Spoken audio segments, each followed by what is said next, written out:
Hey everybody, welcome back to my channel. Thank you for joining me today.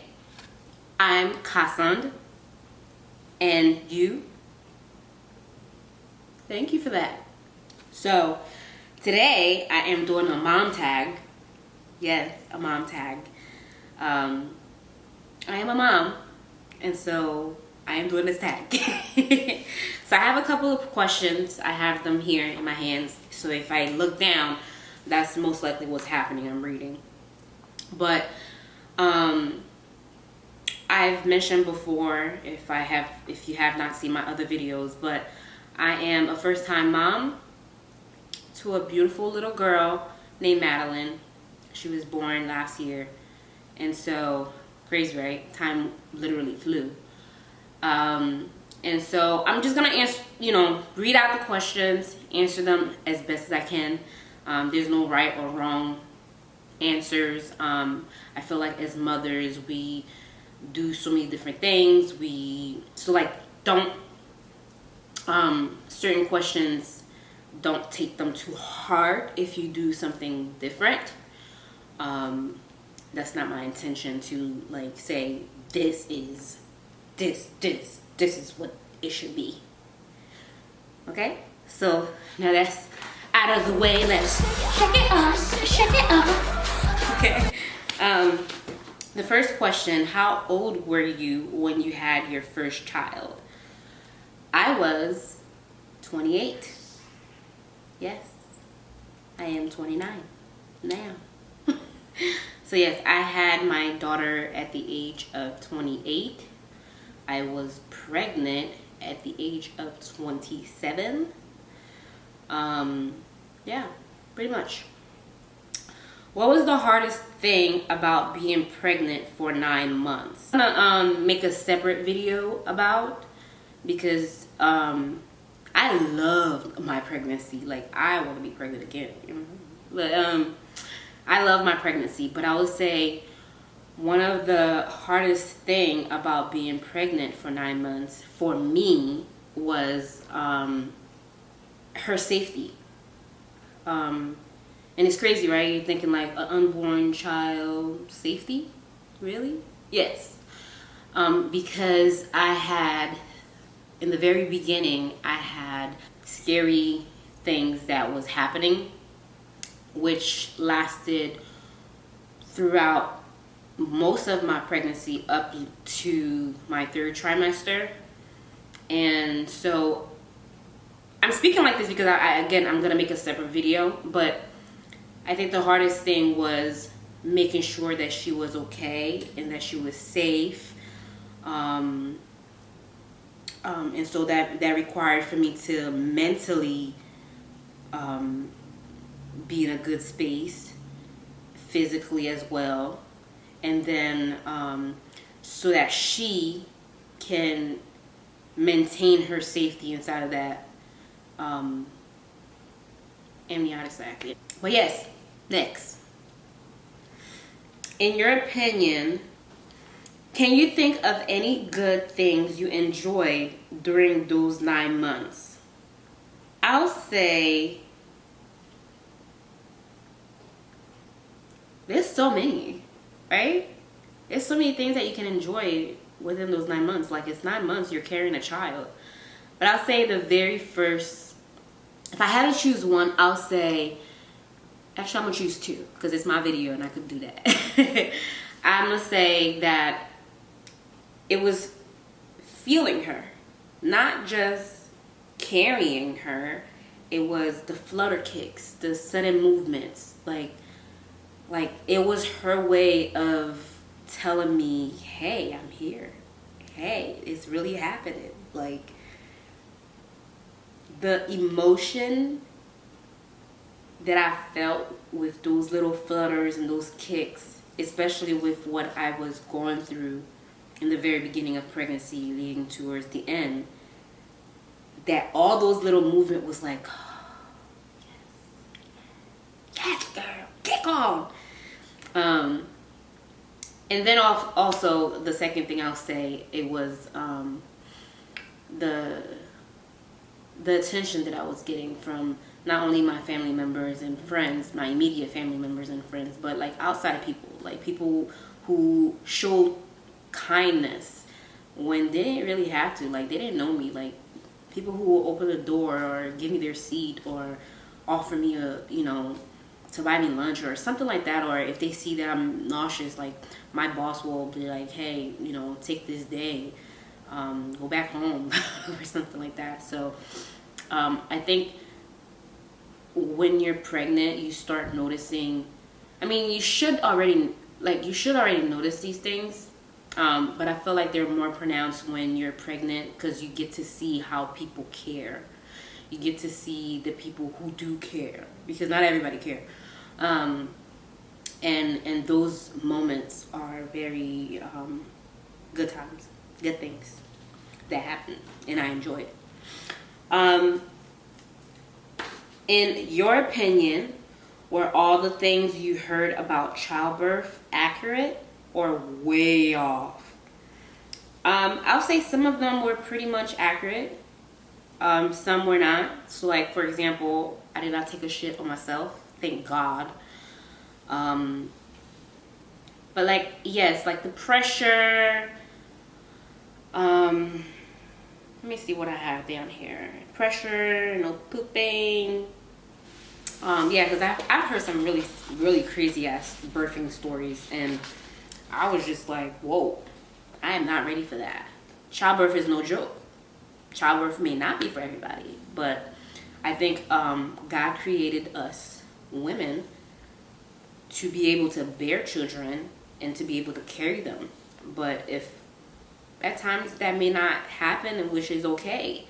And so I think they're pretty much, yeah, the things that I heard were pretty much accurate, except for a few things here and there. We're not going to get into specifics, but if you all want me to, I can make a whole separate video of that, because I'm actually going to make a video about that, so stay tuned. The next question says, would you have handled childbirth differently if you could redo it? I think things are meant to happen the way they happen. Like, we can question them, but for the most part, if they were supposed to happen exactly how you planned it, then great.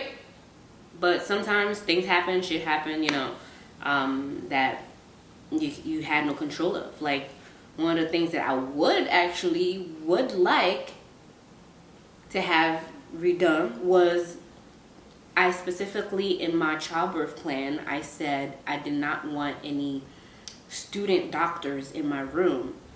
And right when I was ready to go, ready to push, I had a whole bunch of people come in my room to witness my vagina being open wide.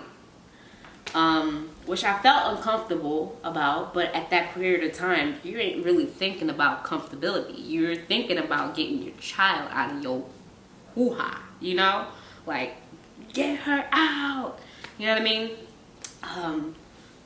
Because when those contractions hit, it's no joke, it's no joke. So I think that's one thing I probably will redo, but the reason why I say things happen for a reason, during those last moments when I was pushing, and I think I pushed only for like 15 minutes. When I was pushing, I felt at one point that I was giving up, because it hurt. And I felt I was almost about to give up, and I felt like I was almost about to die, because they had to give me some oxygen. Then I started thinking about my mom and whether that was going to be my same fate. And so them being in the room, those other student doctors observing the actual real doctor, they were rooting me on. They were like, come on, you got this, you got push, she's waiting on you. They were like rooting, like legit rooting for me. And those screams, those chants, like, it gave me that energy. Like, I felt like I probably took a 5-hour energy or something. It gave me that energy to give that last good push, and that one push, she came out. And so I think, like I said, I wouldn't redo it, but if I absolutely had to, I would say, yeah, no. I think I could have handled it.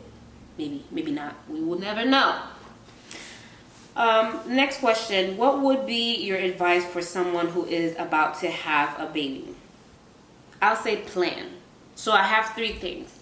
Plan, prepare, and keep the closest people who really care about you and your well-being and this child's well-being close. Actually, I didn't even need my paper. See, I got this. Yes. So make sure you plan, because and I know things don't usually happen like that. You may already be pregnant and probably didn't plan it, which is fine. Things happen. Life happens. Sorry, my alarm just started going off. But yes, things happen, and so I'll say if you just found out and you was not planning on having a baby, you can start planning. It's not too late.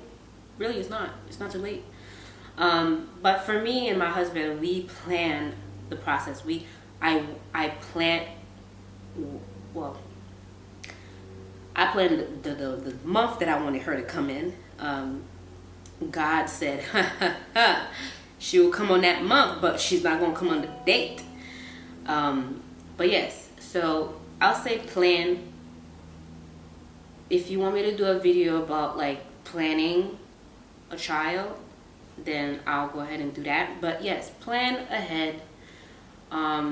Prepare yourself. Not just like, ooh, I'm gonna buy this cute shoes and this cute outfit because the baby will look so cute in it.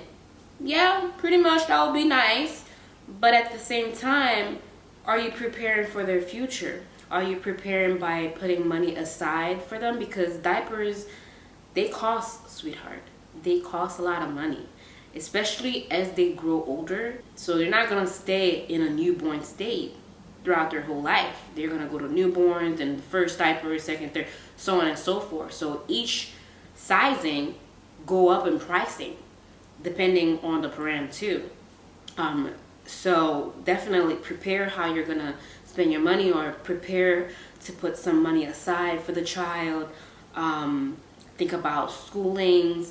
I know it's getting further ahead, and I'm not saying you have to have all of that information already done. I'm not saying that at all, but at least have something. Like for instance, for me, we had already, we were already on a wait list for childcare because I knew that I was gonna go back to work.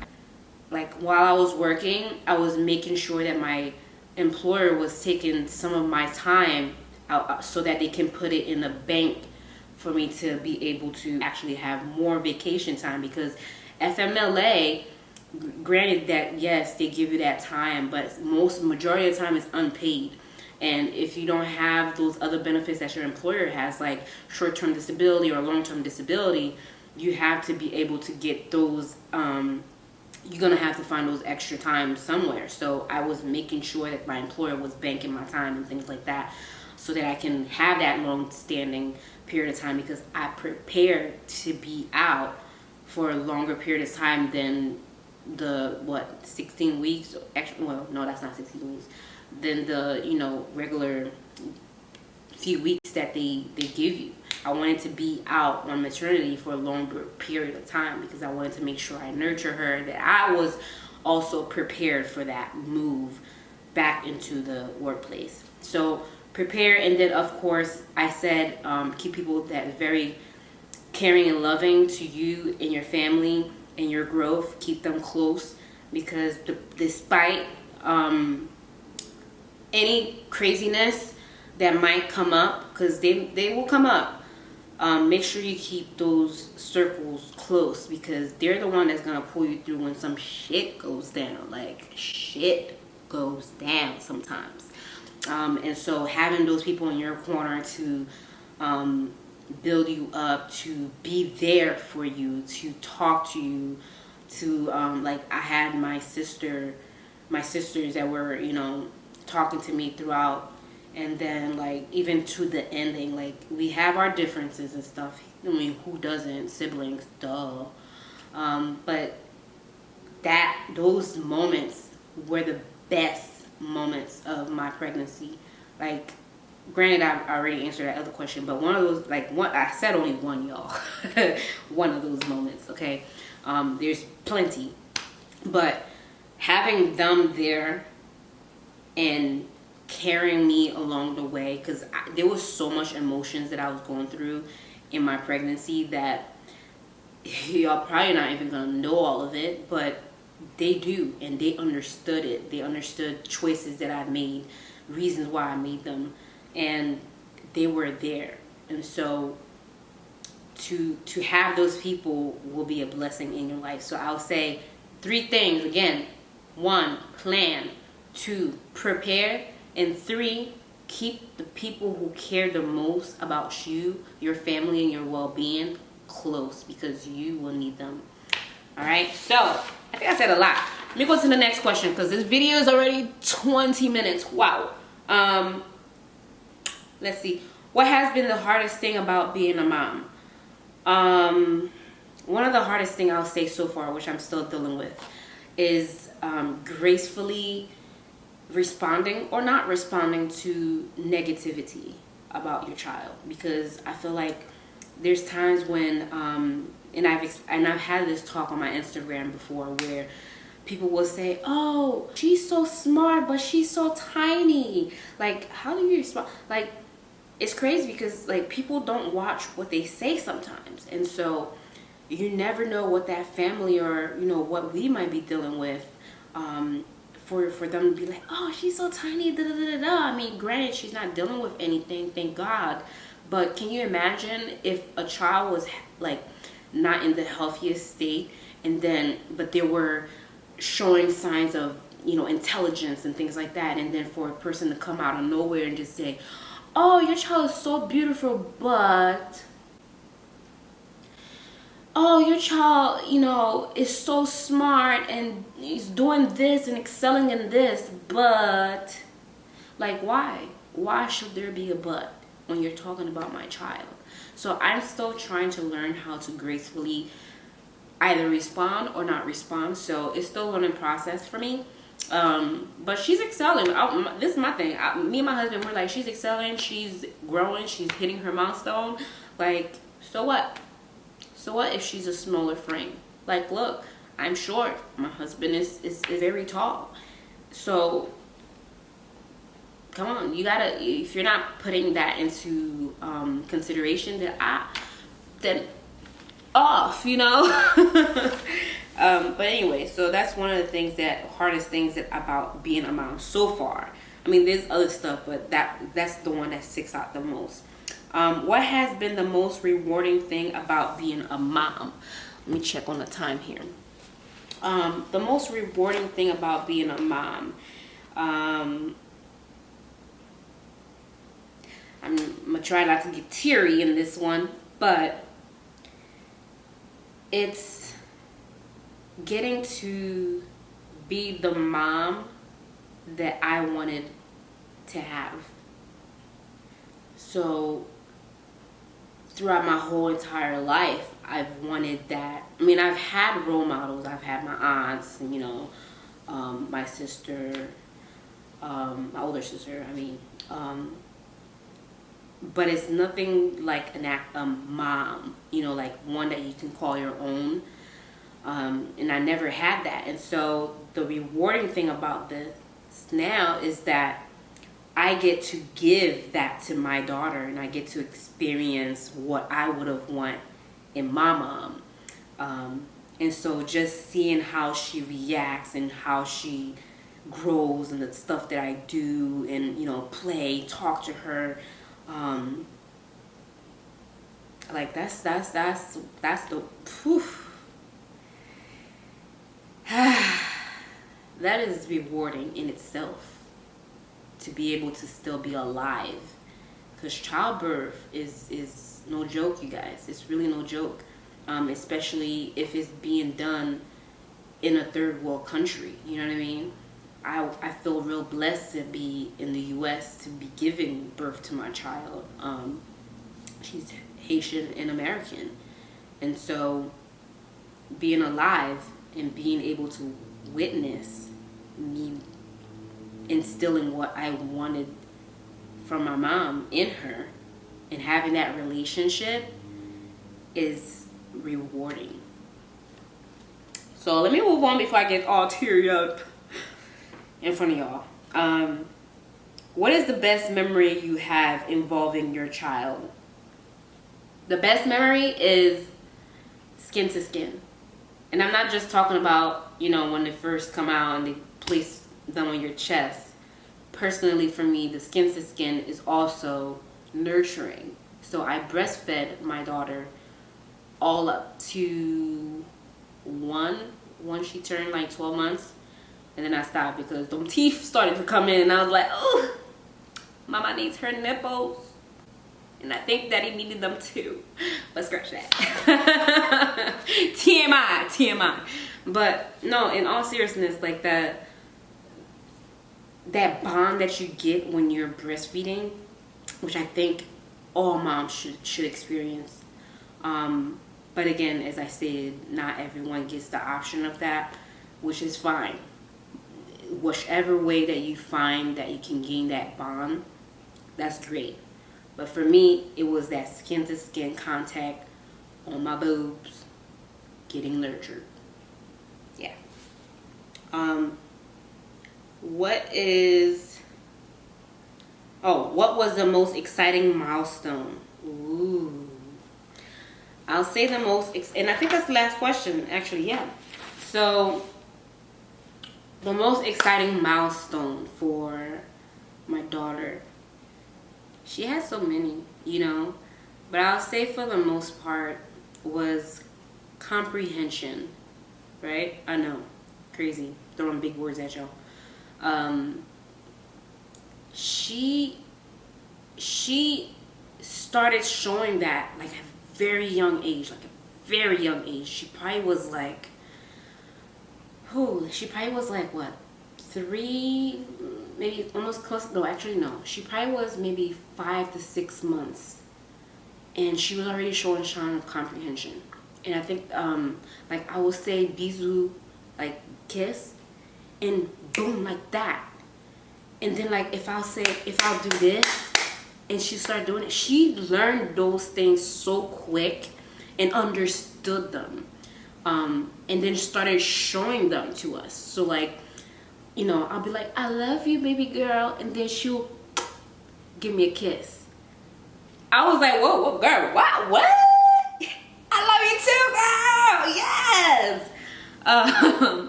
But she's gotten so far in understanding things that are around her and keep, you know, excelling in her milestones and things like that.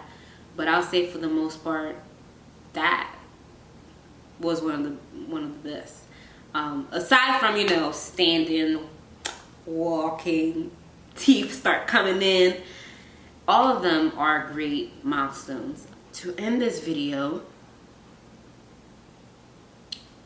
I'll just say motherhood is so amazing. Motherhood is the best gift that God can ever give a woman. And if you are a mother, enjoy it. Enjoy the time. Soak in all the memories, because I feel like I find myself still scrolling back to memory lane of old photos and videos. And she's only 19 months, you guys. So enjoy the moments because they go by fast. And please stay tuned to my other videos and other contents that I'll be posting on this YouTube platform. Follow your girl, like and subscribe, share this video, get to know me.